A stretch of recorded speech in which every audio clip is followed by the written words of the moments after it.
please help me welcome to the stage Joan Steffend. Thank you so much. Thank you, thank you, thank you. Hello, everybody. Thank you for letting me be here today. I would like to just start with an exercise. I know you've done a lot of exercises today, but there's one thing I like to do before I speak to just kind of bring the room together. So if you would take a deep breath, hold it for just a moment, and lower your expectations. That would just make me feel a whole lot better. Thank you so much. I don't have the answers to anything for you. I don't have the top 10 reasons that you should, or the top 4 things that you always, or anything like that. I just have my answers.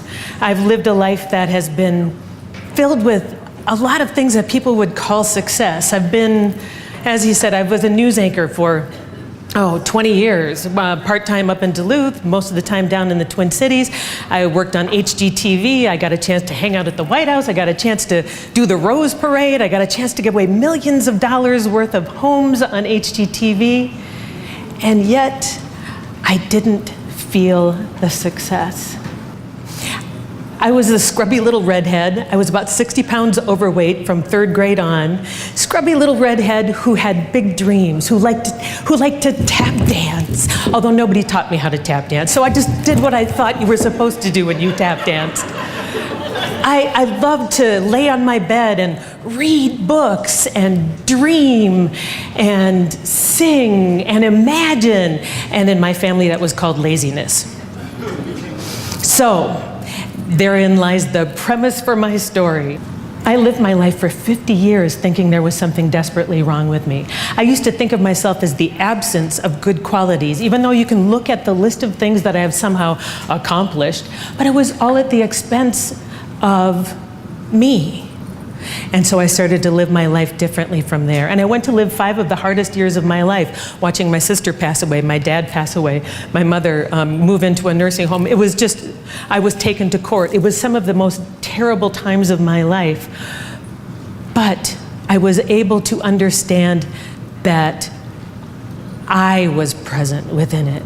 I could set boundaries. I could understand who I was and move through the world as me.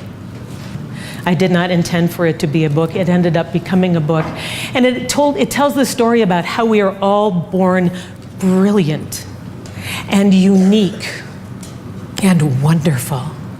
And the world then tells us that maybe we're not. Maybe you should be a little less this. Maybe you should be a little more that. Maybe you should go along to get along. Maybe you should dye your hair. Maybe you should lose weight. I was told that I was the stubborn, angry child growing up.